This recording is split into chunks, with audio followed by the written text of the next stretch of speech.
はい、こんにちは。アダルトチルドレンについて発信しています自分探しイズムです。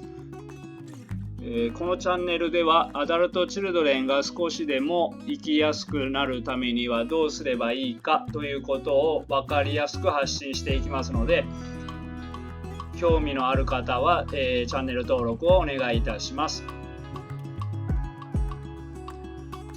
これは第2回目の動画です。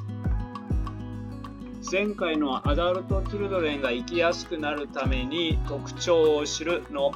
後半部分です。前半部分をまだ見ていないという方は概要欄にリンクを貼っておきますので、よかったらそちらから見てください。では簡単に前回のおさらいをします。前回の動画でアダルトチルドレンの特徴として挙げたのは、心が成長していない、依存心が強い、周りは敵という感じ方をしている、自分を犠牲にする傾向がある、自己主張が苦手、この5つです。一つずつの詳しいことは別の動画で解説していく予定です。今日は残りの5つを紹介します。では前回の続きとして、6つ目、認知の歪みがある。大昔の人間は獣と戦いながら、大昔とまでいかなくても昔は人を殺し合いながら生きていた時代もありましたが、今の時代は協力して助け合いながら生きている時代です。この時代にフィットする認知は、自分は助けてもらえる、自分も助けてあげられることがある、自分も愛される、自分も人を愛せる、自分も人間として価値がある、などなどです。このような思考回路があるから、周りと愛し合いながら協力し合いながら生きていけます。ではどのような人がこのような思考回路になるのでしょう。ちょっと考えてもらえれば簡単ですね。脳は小さい時ほど柔らかく、思春期ぐらいまでには硬くなります。つまり小さい時に自分は助けてもらえる、自分は助けてあげられることがある、自分も愛される、自分も人を愛せる、自分も人間として価値がある、などなどと思わせてもらえた人はこのような思考回路になります。ところがアダルトチルドレンはこの逆を経験している人が多いのです。例えば一例ですが、泣いて助けを求めたら、うるさい、アイスクリームを買ってと言ったら、いつもわがままばっか言わないのと、怒られて買ってくれることがない。良い成績が取れないと親が不機嫌になる。こんなような環境で育ってくれば、自分は助けてもらえない、自分は迷惑な存在、自分は何かに優れていないと人間として価値がない、などなどという思考回路ができてしまうかもしれません。つまり愛されて育った人がノーマルな認知になり、愛されずに育った人は人と協力して生きる今の時代の中ではノーマルとは言えない認知になります。これが多くのアダルトチルドレンです。7つ目、憎しみの抑圧。憎しみに限らずですが、アダルト・チルドレンは多くの認めたくないことを認めていません。ここでのポイントは、認めていないけど、本当は気づいています。だから心はおかしなことになっていくのです。どういうことかというと、人間には意識と無意識があります。認めたくないことを意識から消すことを抑圧と言いますが、認めたくないことを意識から消しても無意識では知っています。フロイト風に言うと、意識は水面に出た氷山の一角で、無意識は水面下に潜ったものすごい大きな塊です。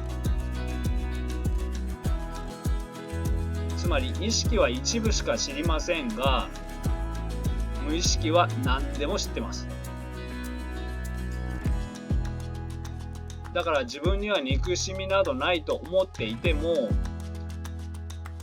どうしても人の幸せを喜べない。どうしても人の不幸を喜んでしまう。どうしても陰で嫌がらせをしてしまう。どうしても心から笑えない。どうしてもストレスがすごい。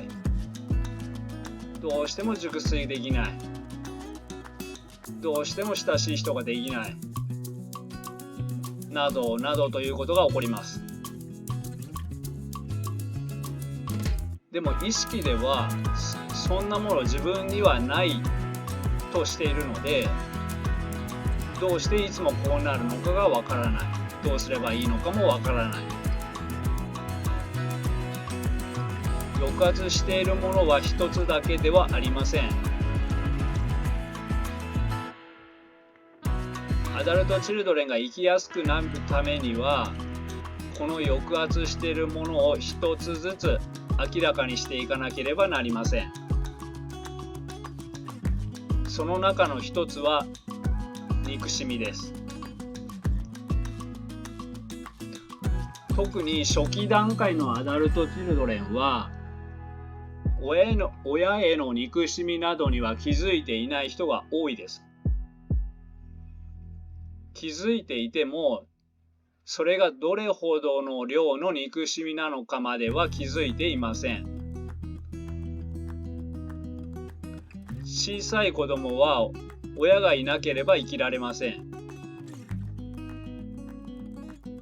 その人なしでは生きられないのであれば、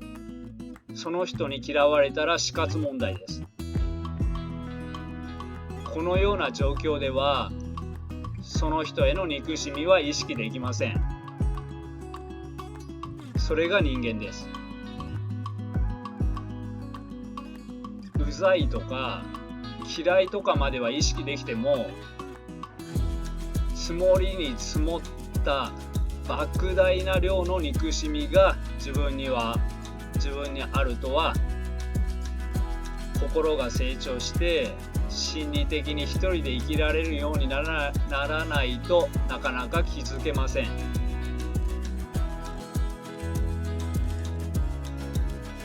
でもこのような大きな重大な抑圧に気づくと、それだけでも何かが変わってきます。親への憎しみに気づくこと、これは多くのアダルト・チルドレンにとってビギナーズラックみたいなものです。最初の大きな進歩をくれます。気づいていないと思う人は、このことについてよく考えてみてください。8つ目、人間関係が苦手。人間関係が苦手なのは、今まで挙げてきた特徴の結果です。心が未成長、依存心が強い、周りは敵という感じ方をしている、自己主張が苦手、認知の歪みがある、憎しみを抑圧している。これらがあれば人間関係がうまくいくわけがないです。つまり心が未成長だから子供のようにああしてこうしてなんでこうしてくれないんだという怒りが強い。そして依存心が強いから期待通りにしてくれないときに激しい怒りが出る。周りは敵という感じ方をしているから自分からシャッターを下ろしている。自己主張が苦手だからコミュニケーションができない。認知の歪みがあるから好かれていても嫌われていると感じてしまう。責められていないのに責められていると感じてしまう。憎しみを抑圧しているから性格の悪い面が垣間見れる。これで人間関係がうまくいくはずがありません。自分の特徴を熟知して一つずつ少しずつ作り直していく必要があります。熟知できるように今後の動画で特徴の性質を一つずつ詳しく解説していきます。9つ目、低い自己評価。皆さんは自信のある人、自己評価の高い人と聞いて誰を思い浮かべますか？私は元サッカー選手の本田圭佑を思い浮かべるのですが、彼は子供の頃決してサッカーは上手くなかったと言っています。足もサッカー選手にしては遅い方だったと言います。それにしては自信がありすぎだろうって思う人もいるかと思うのですが、自信と自己評価と自信とか自己評価とかいうものは何かが優れているから高くなるのではなくて、愛されて育っているから高くなるのです。要するに人は最初にフィルターができて、そのフィルターを通して世界を認識します。つまり最初に愛されているから自分の存在自体に自信が持てるのです。このフィルターを通して世界を見るので、サッカーが大して上手くなくてもそのうち上手くなるという自信になるのです。逆に愛されなかったがために自分は迷惑な存在、劣った存在というフィルターができてしまった人は、そのフィルターを通して世界を見るので、たとえサッカーが上手くても心の深い部分では自信が持てないのです。そして心の奥の部分で自信がある人は、現在は力不足でもどんどん挑戦してどんどん才能を伸ばしていきます。そこでどんどん自信をつけます。逆に心の奥の部分で自信がない人は萎縮して挑戦の機会から逃げていくので才能を伸ばせません。そこでどんどん自信を失うのです。心にはこのような仕組みがあります。10個目、自分が嫌い。皆さんは気づいていますかね。これは割と早めに気づく部類だと思いますが、私は最初自分が嫌い、自己蔑視をしている、自分を憎んでいるなどということは本などを読んでもピンとこなかったのを覚えています。どうして、他ならぬ自分なのに自分を嫌い、自己蔑視をするのかというと、存在するだけで愛されるという経験がなかったからです。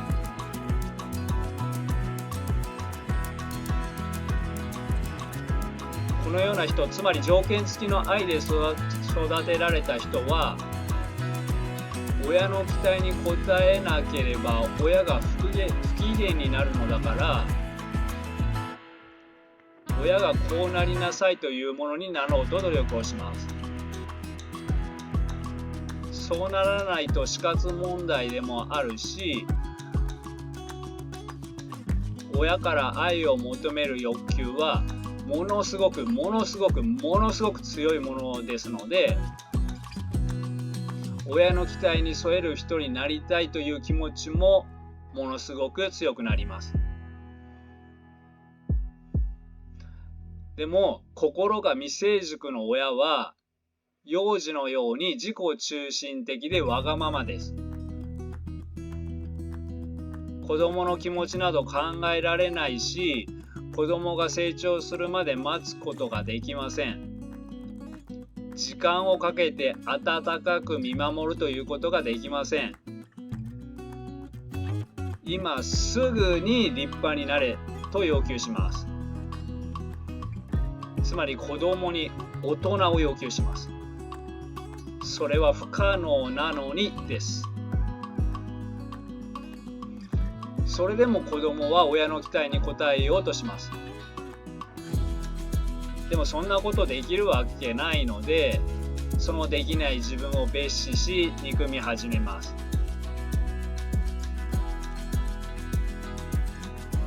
こうして自分を憎み始めると、心はどんどん悪化していってしまいます。それでいて、最初は自分を憎んでいるとか蔑視しているって気づいていないので、修正しようとしても修正のしようがない状態のままどんどん悪化してしまいます。だから早く気づいて早く修正しないといけません。はい、ではここまでにしましょう。今日のおさらいです。脳は小さい頃は柔らかいのですが、思春期を超えるとほぼ固まってしまいます。幼少期に存在しているだけで愛されるという経験をできなかった人は、自分は認知の歪みがあるのではないかと考えてみてください。